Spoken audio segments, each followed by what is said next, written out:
Assalamualaikum warahmatullahi wabarakatuh. Dan pada petang ini, uh, kita akan bercakap tentang satu wacana profesional, dikatakan siri yang keempat lah, CPD yang ketiga, anjuran sekolah menengah kebangsaan Lundu, dan difahamkan sekolah Lundu merupakan sekolah amanah. Sekolah Ya, amanah. betul. Tahun 2015, bukan? Ya. Jadi apabila saya bercakap tentang strategi menggalakkan murid berfikir ini, mungkin warga sekolah itu sendiri mungkin lebih advance lah, cara pendekatan bagaimana meningkatkan kemahiran berfikir. Sebab daripada tinjauan saya beberapa sekolah daripada sekolah rendah dan sekolah menengah, saya juga ada pengalaman untuk membuat benchmarking terhadap sekolah-sekolah amanah ini. Dan ternyata pedagogi yang digunakan adalah pedagogi yang betul-betul memenuhi tuntutan kemahiran berfikir aras tinggi ini. Baik, pada petang ini saya akan bercakap tentang strategi menggalakkan murid berfikir, iaitu Placid. Sebenarnya perkongsian saya ini dia agak menyeluruh, detail dan rinci. Saya hanya sebutkan beberapa contoh.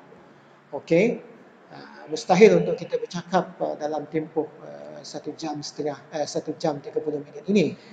Maknanya ada bahagian-bahagian yang saya tidak dapat rincikan, tetapi saya akan cuba beri gambaran apa yang dikatakan strategi menggalakkan murid berfikir ini.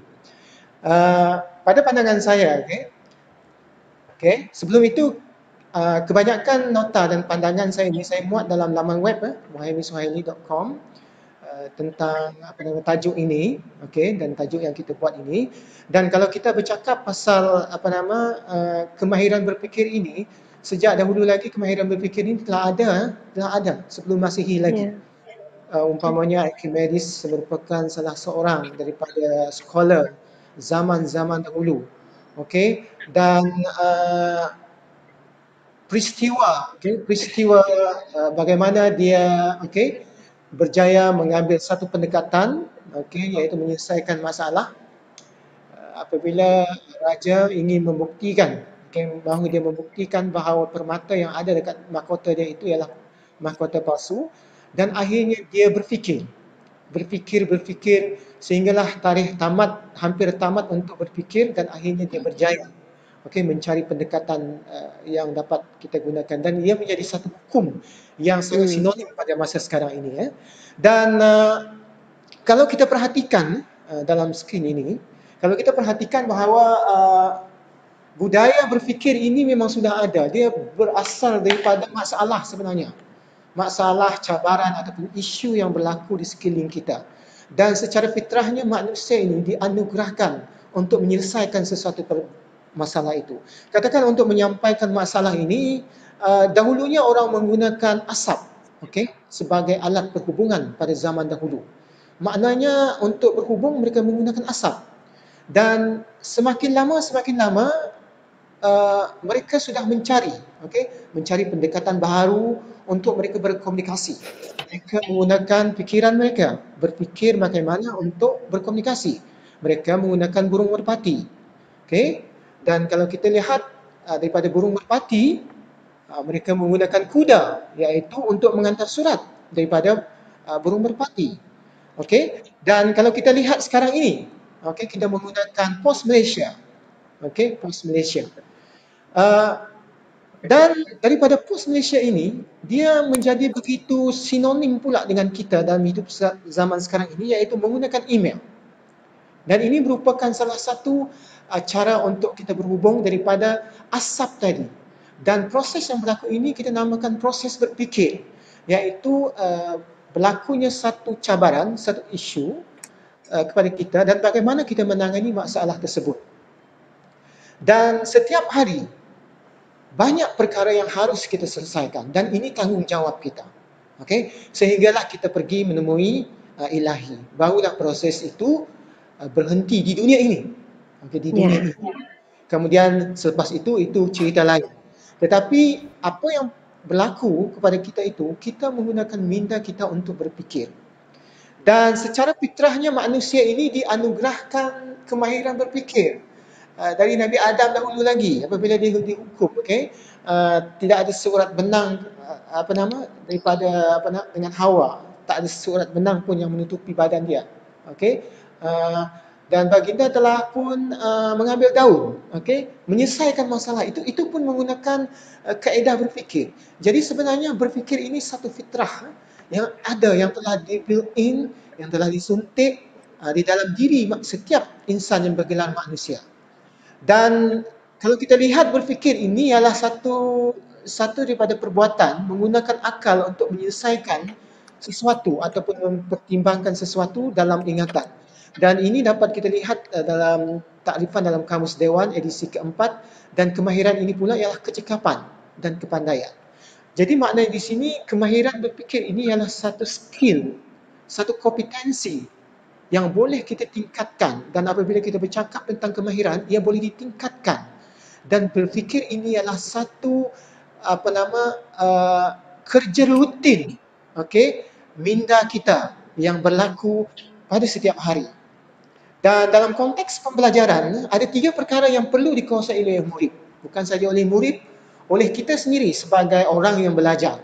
Iaitu kita mahu menguasai pengetahuan, kita mahu menguasai kemahiran, dan juga kita mahu menguasai nilai, sistem nilai yang ada dalam persekitaran kita. Okey, kita ambil contoh bagaimana proses ini berlaku. Isaac Newton dengan cerita dengan sebiji apple, duduk di bawah pokok apple dan menunggu di bawah pokok apple itu, dan dia bertanya,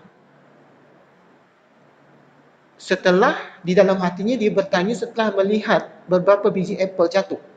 Dia bertanya, kenapa apabila apple jatuh, kenapa harus ke bawah? Bukankah soalan itu soalan yang paling boleh dikatakan soalan yang tak patutlah, ditanya begitu. Stupid question, mungkin kita boleh katakan begitu. Tetapi apabila dilihat, dia memerhati, membuat observation, membuat uji kaji, membuat hipotesis mungkin, dan akhirnya membuat kesimpulan, dan akhirnya dia menemui teori graviti.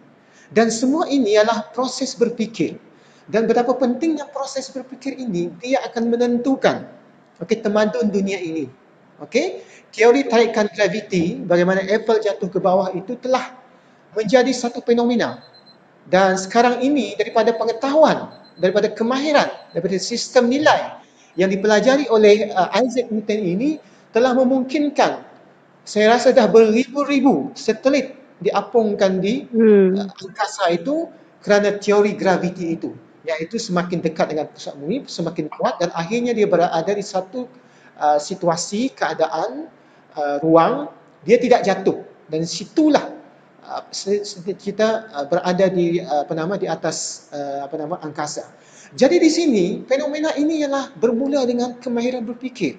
Dan kemahiran berfikir ini ialah, kita jangan lihat bahawa benda pelajar-pelajar kadang-kadang dia buat soalan-soalan yang pelik-pelik, soalan-soalan yang tak masuk akal. Kita jangan menilai bahawa pelajar-pelajar itu begini. Mungkin macam yang dialami oleh Isaac Newton itu, kita boleh mengembangkan potensi pelajar itu dalam meningkatkan skill kemahiran berfikir, dan sekarang ini sudah banyak perkara-perkara yang kita boleh lihat, strategi-strategi berfikir yang boleh kita ambil kira. Jadi kemahiran berfikir ini dia bukan satu benda yang orang kata terpinggir begitu. Dia tetap berada dalam sistem kita sejak tahun 1994. Pemikiran kritis. Ketika itu saya baru mengajar, ketika itu kemahiran berfikir secara kritis dan kreatif telah ada wujud. Dan dia bermula pada tahun 1994 ketika itu. Dan dalam framework Partnership for 21st Century Skill ini, kita dapati bahawa di kawasan kemahiran berfikir ini dia berada pada critical thinking dan juga creativity. Di situlah framework, POSI kata orang. pembelajaran abad 21 secara basic 4C. Kemudian pergi kepada 5 perkara dalam kementerian kita sendiri, iaitu PAK 21, iaitu dia menambah nilai murni dan etika daripada 4 tersebut daripada 5 elemen. Dan kalau tuan-puan terusi pendekatan pedagogi terbaru sekarang ini, dia menekankan kepada 6 kompetensi global yang kita namakan sebagai deep learning, iaitu menambah 2 daripada porsi tersebut, iaitu aspek karakter dan juga citizenship. Dan 6C ini merupakan 6 kompetensi yang diharapkan pelajar dapat kuasai. Begitu menurut deep learning, new pedagogy for deep learning. Dia bukan berhenti itu saja, tuan-puan. Dia pergi kepada aspirasi murid pun, kemahiran berfikir ini penting. Dalam aspirasi murid itu, kalau kita lihat dalam 4 aspirasi tersebut, kita lihat kemahiran berfikir tetap menjadi aspek penting yang tidak boleh kita pisahkan, iaitu sejajar dengan falsafah pendidikan. Dan I-Think berikutan dengan itu kita dikeluarkan I-Think, iaitu memberi panduan kepada pelajar, bagaimana guru dan pelajar untuk menggunakan I-Think, iaitu bagaimana peta I-Think ini dia menggarap kaedah berfikir secara sistematik. Tapi kalau saya perhatikan I-Think ini, kalau kita tidak faham falsafah di sebalik kemahiran berfikir ini, dia tidak membawa makna apa-apa. Kita mahu berfikir aras tertinggi, tetapi apa yang dilakukan apabila berada di sekolah, guru masih menggunakan pendekatan-pendekatan yang lebih bersifat mengingat dan memahami, cuma dia menjadi satu alat saja untuk dimasukkan dalam kotak-kotak kosong tersebut. Tetapi I think ini dia menjadi hebat sekiranya kita faham apakah falsafah di sebalik kemahiran berfikir aras tinggi ini, yang akan saya jelaskan sebentar lagi. Baik, apabila saya bercakap tentang kemahiran berfikir dan kemahiran, dia tidak lari daripada apa yang telah Kementerian Pelajaran bawa, iaitu pada seperti yang saya nyatakan pada tahun 1994, kemahiran berfikir secara kritis dan kreatif ini ataupun KBKK. Dan pada tahun 2011 pula dia menggunakan kemahiran berfikir. Kemudian selepas itu pula pada tahun 2015 kalau tidak silap saya, iaitu buku Pentaksiran Kemahiran Berfikir Aras Tinggi telah dikeluarkan. Dan apabila buku ini dikeluarkan, ia menunjukkan bahawa kita berfikir ini bukan setakat kita berfikir sahaja. Kalau sebelum ini kemahiran berfikir hanya dikatakan kemahiran berfikir, tetapi kemahiran berfikir aras tinggi ini kalau kita telusuri betul-betul, kita fahami betul-betul, ia merupakan satu aspek kemahiran berfikir yang boleh diukur. Yang boleh diukur dan kita tahu petak-petak kemahiran berfikir aras tinggi mana. Guru-guru juga tahu aku buat aktiviti ini adakah aku memenuhi kemahiran berfikir aras tinggi. Kalau sebelum ini dia terapkan saja, tetapi kali ini kemahiran berfikir aras tinggi telah orang kata dijadikan saya sebagai kayu pengukur. Dan kalau kita lihat dalam pentaksiran dalam bilik darjah PBD, kita lihat ada unsur-unsur pengukuran itu daripada tahap-tahap, daripada tahap 1 sehingga pada tahap 6 itu.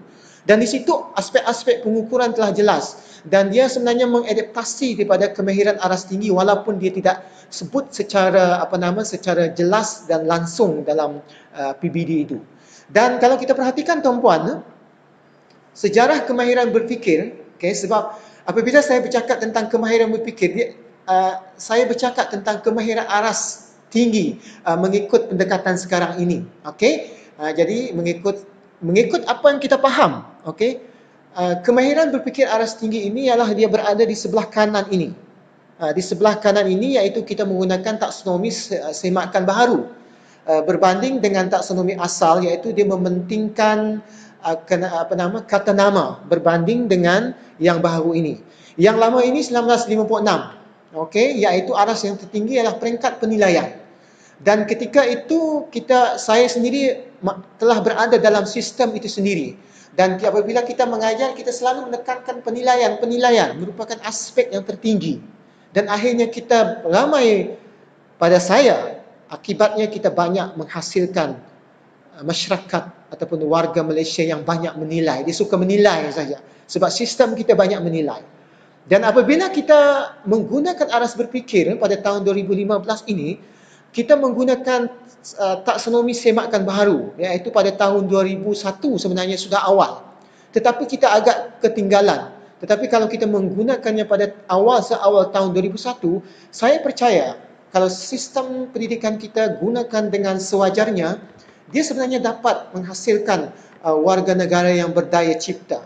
Dan pada hari ini kita bukan saja mengeluarkan produk-produk seperti kereta, tapi mungkin kita mengeluarkan telefon, kita mengeluarkan produk-produk yang sama dengan negara-negara seperti negara-negara Korea Selatan dan Jepun, dan juga negara-negara Eropah dan negara Amerika. Di sini kita lihat pentingnya apabila kita memasukkan taksonomi Bloom ini pada peringkat mencipta ini, kita akan perhatikan, kita akan perhatikan cara kita mengajar itu, dia mengalir di dalam pedagogi itu sendiri. Sebab dari segi penjajarannya, dia daripada di SKP dia pergi kepada pentaksiran, di SKP dia pergi kepada pedagogi dan akhirnya ditafsir. Jadi maknanya taksonomi belum kemahiran berfikir aras tinggi ini diambil kira. Dan kalau kita tidak memahami konsep kemahiran berfikir aras tinggi ini, kita mungkin sesat. Sesat maksudnya kita tidak ada tahu hala tuju, maksud saya bukan sesat pengajaran, tetapi seolah-olah kita tidak ada hala tuju ke mana kita nak pergi. Dan apabila kita ada senjata yang sangat penting ini, iaitu menguasai apa yang dinamakan kemahiran berfikir aras tinggi, kita mudah menggunakan senjata ini untuk dimanfaatkan kepada semua pihak. Sebelum kita pergi lebih jauh lagi, elok rasanya saya akan bercakap tentang konsep kemahiran berfikir ini. Konsep kemahiran berfikir ini iaitu daripada high order thinking skill, kita namakan sebagai kemahiran berfikir aras tinggi. Dan dikatakan bahawa peringkat kemahiran berfikir aras tinggi ini berada pada peringkat mengaplikasi, menganalisis, menilai dan mencipta. Manakala peringkat kebar pula ialah memahami dan mengingat. Bukan maknanya apabila kita bercakap tentang kebat ini, kita tidak mengaplikasikan memahami dan mengingat. Dia tetap penting. Tetapi apabila kita bercakap tentang pengajaran, ia haruslah meliputi, cover, kalau boleh cover semua. Dan sebelum ini kita lebih kepada proses, katakan sistem kita dahulu, sistem berpusatkan peperiksaan. Dan kalau kita lihat ramai kalangan kita minta pelajar menghafal. Tetapi apabila proses seperti ini, 2 minggu selepas itu dia hilang begitu saja, dia tidak membawa makna apa-apa. Dan menurut taksonomi Bloom, mengingat ini dia level yang paling rendah. Diikuti oleh memahami, dan begitulah di peringkat yang teratas, iaitu peringkat mencipta. Baik, apabila kita faham tentang konsep taksonomi Bloom itu tadi, kita boleh menggunakan peta Eyting ini dengan mudah. Kita boleh menggunakan dengan mudah. Umpamanya, katakan peta bulatan itu dan peta buih itu, kalau kita gunakan, kebetulan kita mengajar satu teks dan minta pelajar keluar balik benda itu masuk dalam kotak itu, maka kita katakan, kalau dia dapat masuk peta buih itu, di peringkat dia memahami, dia menjelaskan dengan menggunakan peta buih. Tetapi kalau dia mengambil semula fakta yang ada dalam buku tersebut, masuk semula dalam petak-petak tersebut, ia ialah kemahiran berfikir paling rendah, iaitu dia mengingat. Dia ingat masuk balik dalam kotak-kotak tersebut. Jadi maknanya, isu sekarang apabila kita pergi ke sekolah dan apabila orang tanya, mana kemahiran berfikir? Ini kami menggunakan peta Eyting, dan kebetulan dia menggunakan peta Eyting, peta buih katakan. Kebetulan dia mengajar tentang Perdana Menteri Malaysia. Beberapa orang Perdana Menteri. Dia ambil balik Perdana Menteri tersebut, dia masuk dalam situ. Dia kata itulah kebat. Tetapi kalau kita lihat falsafah di sebalik kebat itu, dia hanya peringkat mengingat. Jadi maknanya kalau kita menggunakan peta buih ini tidak semestinya kita kebat. Okey? Tetapi kalau peta buih ini kita gunakan sebab kita faham, okey, mungkin kita minta pelajar, okey, cadangkan satu kaedah, okey, katakan dia kaedah mengarang, sedangkan satu kaedah untuk mengatasi masalah kesesakan lalu lintas katakan. Jadi dia fikir, dia create idea-idea baru dan menggunakan peta buih tersebut, maka dia menjadi aras yang tertinggi. Jadi sekarang ini soal kita nak pakai betul atau tidak itu bergantung kepada pemahaman kita terhadap taksonomi belum itu sendiri, ya. Baik, saya ambil definisi yang diberikan oleh KPM pada tahun 2015 yang itu mendefinisikan kemahiran berfikir ini sebagai mengaplikasikan pengetahuan, kemahiran dan nilai dalam membuat penakbulan dan refleksi bagi menyelesaikan masalah, membuat keputusan ketika berinovasi, mencipta, berinovasi dan berupaya mencipta sesuatu. Dan kalau kita perhatikan definisi ini, ya, jelas menunjukkan, okey, kita menggunakan kemahiran berfikir kita ini untuk menyelesaikan masalah. Okey, membuat keputusan ketika kita berinovasi, ketika kita mencipta sesuatu. Jadi nampaknya apabila definisi ini diberikan, relevanlah apabila taksonomi belum itu, okey, dia meletakkan kemahiran mencipta aras tertinggi itu sebagai yang paling tinggi dan dikaitkan kemahiran berfikir aras tinggi ini, maka dia menghantar satu mesej kepada kita bahawa aspek kemahiran berfikir aras tinggi ini, okey, dia pergi kepada bahagian penilaian dan juga mencipta selain daripada analisis. Dan paling rendah pun dia mengaplikasi, okey, mengaplikasi pengetahuan, kemahiran dan nilai itu. Okey, dan seperti mana yang saya beritahu tadi, kita sekarang ini pergi kepada aspek penjajaran, iaitu daripada kurikulum, pedagogi dan pentaksiran, iaitu dia berjalan selari. Kalau dulu dia tidak selari, tetapi sekarang dia sudah selari. Maknanya kalau kita maknanya soalan yang keluar itu dia ikut kurikulum. Kita bukan taksir begitu saja. Okey, itu sebabnya apabila aspek kurikulum ini sebelum dia muntah dalam pedagogi, kita kena faham betul-betul, terutama dari segi merungkai standard kandungan dan standard pembelajaran itu. Kemahiran merungkai, okey, merungkai aspek hasil pembelajaran yang kita lihat daripada dokumen yang dinyatakan dalam standard kandungan dan standard pembelajaran itu amat penting. Sebab kalau kita gagal merungkai, maknanya kita tidak mengajar apa yang sepatutnya diajar, sedangkan dalam pentaksiran dia akan bertanya kepada apa yang kita rungkai tersebut. Itu dinamakan penjajaran aspek kurikulum pedagogi dan pentaksiran. Okey, dan kalau tuan-puan ingin mengetahui maklumat lanjut tentang kemahiran berfikir aras tinggi ini, boleh melalui laman web muhaimisuhaili.com, dan sini saya berkongsi tentang apa dinamakan kemahiran berfikir aras tinggi ini. Okey. Baik, pendekatan kebat di beberapa negara ini untuk knowledge kita sahaja, bahawa kita selari dengan negara-negara lain. Okey, umpamanya Jepun dan United Kingdom, dia menerapkan kemahiran ini melalui subjek. Okey, memang ada subjek, okey, khas, subjek critical thinking katakan di sekolah memang ada. Okey, iaitu menerapkan kemahiran berfikir aras tinggi ini. Begitu juga di Malaysia pula dia menerapkan bagi subjek yang sedia ada. Okey, di Malaysia dalam setiap subjek kita terapkan, okey, melalui pengisian kurikulum itu sendiri. Di Amerika melalui subjek juga. Begitu juga dengan Singapura, iaitu bagi subjek-subjek tertentu. Kemudian di Hong Kong dia menggunakan bertema, dan di International Baccalaureate pula dia menggunakan bertema. Okey, dan di sekolah amanah saya fikir pun bertema, itu saya tak pasti. Tetapi kalau di International Baccalaureate ini memang kita sudah buat benchmarking, mereka menggunakan kaedah bertema di sini. Okey.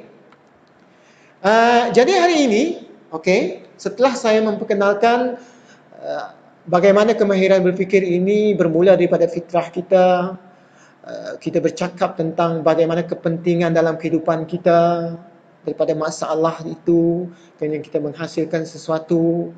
Dan saya juga baru menjelaskan tentang apa dinamakan kemahiran berfikir aras tinggi, pemahaman dia, okey, terhadap kemahiran berfikir aras tinggi ini. Jadi hari ini saya akan berkongsi, okey, dikatakan sebagai strategi, okey, strategi menggalakkan murid berfikir ini. Yang ini saya melihat perspektif guru dan pensyarah, iaitu berdasarkan pengalaman saya. Dan kalau pengalaman saya yang sedikit ini tidak dapat memberi memberi sedikit input yang berguna pada tuan-puan, saya minta maaf lah. Cuma saya berkongsi melalui pengalaman apa yang berlaku pada saya sendiri, sebagai guru dahulu dan sebagai pensyarah, tentang macam mana kita nak menerapkan kemahiran berfikir ini, ya. Baik, pihak yang berkepentingan kalau kita lihat banyaklah, pelajar kementerian, IPG, okey, Jabatan Pendidikan Negeri, PPD, sekolah. Tapi hari ini saya melihat kepada guru, okey.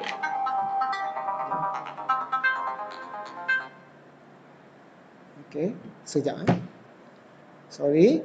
Okey. Kita lihat di sini, ini dia strategi menggalakkan murid berfikir yang saya masukkan sebagai klasik.